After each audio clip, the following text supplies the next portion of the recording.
Okay. Right. Good. Okay, let me grab some kit. What are we talking about? So everything really, isn't it? Like, yeah. what's your What's the right now? what's What the are future really? I mean, that's what we come here today, contemplate our future. I know. Right now feels like seismic. It does, doesn't it? It's, everything feels like it's in flux or it's about to be. Yeah, and I've been in the film industry 20 years now. Well, nearly 20 years, not quite. Yeah. I mean, no, who's counting? It's a long time. You know, it's a career, long time. right? And it's a passion as well for you. Yeah, I would make films if there was no money in it. Yeah, I think, and I think part of it is because it is so difficult. And I think people think, you step in so we can see it, David. I think people think, I'm just setting up the camera. Not that camera, obviously. I don't even know if it's focused on us. Stand where I was. One of the most, I just finished this book by Jonathan Haidt called The Righteous Mind. Sort of talking about the things that are baked into us psychologically. And it's also looking at how the left and right both think that they're morally correct, but the right actually have a more concise 5 pillars of, of morality that they touch on. Okay. They're not more morally correct, but they have these pillars that they touch on. That's why they often appeal so much. And anyway, but I think something like storytelling, I truly believe is like one of those. It is within us innately. Over the sort of the course, I think one thing we've had sort of the cultural wars and things like that that have gone on. I think one thing that's shown to me, which I probably wasn't so aware of, is that how passionate people are about stories, how wedded they are to stories, and how important they are to them. And if you go back in time, if you think about it, actually, I mean, that's how communities sort of had a shared identity. It was that they sat around the campfire and they listened to the stories. And they told their stories. And they told their stories. That's the thing, because we tell our stories, our own story. There's this belief that you're not yourself. You're just your story of yourself. You keep telling. I can't remember who came up with the belief, but I think that's why it's so intrinsic, right? That it connects us, but also we're always telling ourselves our story. Right. You're recounting it all the time, which is why you connect to other people's stories.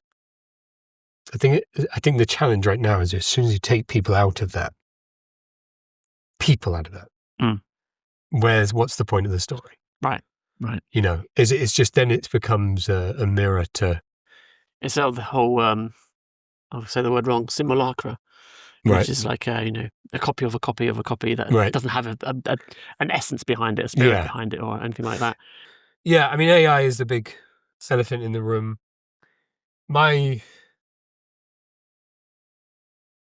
I think my 2 cents currently is that in terms of us, like I'm not even thinking about the bigger picture, existential crisis. But as far as we're concerned, it's like, okay, you can look at it and go, I'll jump ship and do the AI thing and whatever. I mean, it's very boring as far as prompt-based stuff. At least for me, I find that boring. And you can make some incredible things, I'm sure. I'm sure the tools are excellent. But that's not true to me.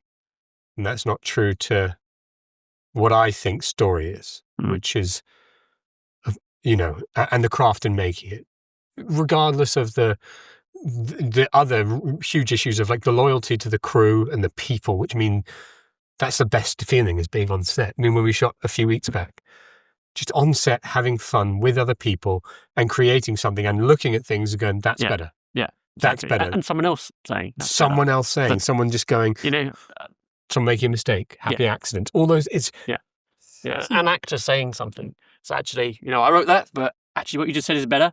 Let's go with better. Let's go with that. Yeah. I mean, that's just the film process in a nutshell. Right? Yeah. It's the collaborative element. Yeah. And it's just being able to get other people's opinions on board and just go, take your ego out of the equation and go, actually, this is better. Let's just do better. And I think ego is probably a big part of it, and where maybe some ways of making film, could do with a bit of change, a bit of shaking up, where it's like, you know, and that partly comes down to the personalities and, you know, like shouters on set and things like that, and directors who chew people out, and maybe that's what I don't like so much.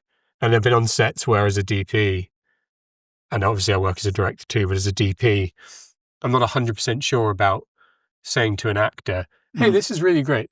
Sorry, this is really great. Can you just turn tiny bit more that way? I just want to read your face a bit more.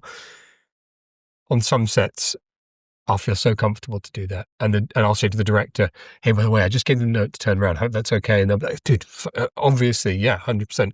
And other times I'll get a director who just, I won't even say it because I'm just I might go up to the director and be like, do you think are we reading the reaction right? But again, that's about the politics of it. Not because it's like a fear thing, but it's like the relationships are different. But it's the part you're never taught. And it's also the most fun part is learning that. Yeah, exactly. And it's, you know, humans are a political animal, right? Yeah. And so naturally, there are going to be times when you have to sort of pick your battles. And some people are more open and some people are less so. Yeah. And that's, you know, it doesn't impinge on the talent necessarily. And that's the thing. It's like, you know, when you're a football manager, you play the man and the player. You know, you can't take the man out of the player, right? As my laboured analogy. Not the person, not the player. Yes. It's indicative of our struggle against the Romans. Yes. You sound more like a Keir Starmer. It's indicative of our struggle. We are actually a political channel now. We're talking about movies. Films. It's all these things. Yeah.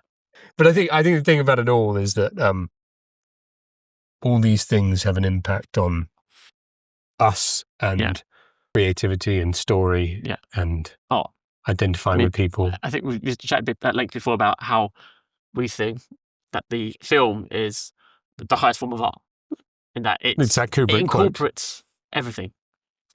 Everything. Yeah. And because you have music, you have art, you have design, you have the drama. You have drama, you have performance, you have writing, you have all these things are coming together in this perfect form when it's done well. And that's why it can be done badly so easily.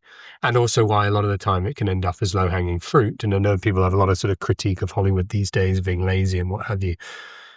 I don't think it is necessarily. I just think there's so much noise out there now that if you got a franchise that works, and it's great. Like I'm actually dead excited about going to see Naked Gun, even though it's the fourth in the franchise, but only because I think it's great time for a reboot. And silly cinema has disappeared. I'm about to say, I think because we've kind of, in the past 10 years or so, should we say, that comedies have kind of took verboten because we don't offend anybody. Yeah. And it kind of needs that time of like, do you know what? Let's go silly again. Risks. Let's go silly. And silly kind of. Let's go silly. Silly is a good place to start with that. Yeah, right? I think so. I think yeah. And also it feels like we haven't seen that in a long time. It's like 30 years since the last Naked Gun or something. Really? Something like that. Probably is. Yeah. I think the first one was like 88, and then maybe they followed a few after. But it's like, perfect time for it. And like, it feels there's a lot of drudgery right now in terms of just the future and political landscape. Yeah, and I think just on your point about the film stuff, though, I mean, like, if you go back to the 70s, like, you know, you think about the sort of high era of film, there's plenty, there's plenty of crap. There's so much. And I think when you look back, it's always easier to see the highlights. Yeah. And I think it's the same for now. Like, maybe there'll be fewer highlights. I think there's probably definitely a case to be argued, but there's still some great films that come out. There's still, that's the thing that winds me up when people are like, oh, the cinema's dead and all that. And you look on all these, like, I go into the comments on Instagram and things. And it's and YouTube, and it's people like, film is dead, like RIP film, and it's like if you're a filmmaker in 2030, you're not going to earn any money. You've got to be jumping on all the AI and all this shit, and all this. Anyway, but but I actually don't, when you look at when you look at someone like Yorgos Lanthimos, or you look at Robert Eggers and people like that who are making these wild films, wild. Well, it's like Chris Nolan's next film. It's coming out next July. Have you seen it advertised? No, you haven't. No, it's already sold out. It's already sold out. And that's remarkable. That just shows you that actually, we do still believe in the auteur. We do still we can actually. What's fun these days, I think, is audiences are so bright. People go, oh, the masses want this, the masses want that. That's fine. Like the masses might not be wanting to watch a Lanthimos film, they might not be wanting to necessarily, the same masses might not be wanting to watch Oppenheimer as wanted to watch Barbie. Yeah. However, there were enough of the people that wanted to watch Oppenheimer that it was because I think it's a Chris Nolan film, which when you get a Chris Nolan film, it has mass appeal. Yeah, it is quite a high intellectual level. It's a high intellectual level, and like you look at most people's favorite one is either like Memento or Inception, or a lot of people love Inception. I'm always surprised by it because it's just basically a high concept action film. I mean, for me, that's probably his best movie until Oppenheimer, and I'm really into Second World War and nuclear weapons, so I'm really of a freak. into nuclear weapons. I'm really into nuclear. Sorry, CIA. What I meant was the whole history and science behind it, and the existential threat. Have you read the book, by the way?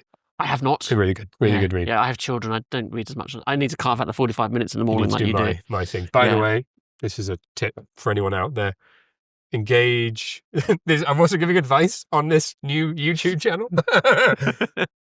I read every single morning, if it's 1 page or if it's 30 pages. Even if I'm up at 4 a.m, I'll still stand there, have a coffee, and read a page. Yeah. Because it engages a different part of my mind. That's it. I believe in that. I started doing it about 8 years ago, and I've missed probably 7 days. Is that like Atomic Habits?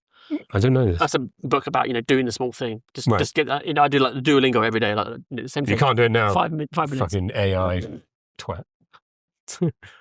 I'm still doing it. But so the reading, I usually go through phases. Do any brand that's not a sponsor. Oh, beg your pardon. Language learning. Language learning. Every morning. Or every evening. I'm a bit more of an even person.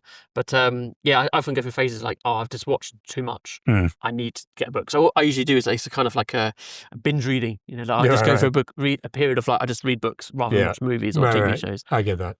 Yeah, I think I need it to be, like, for me, it's like the everyday bit of it.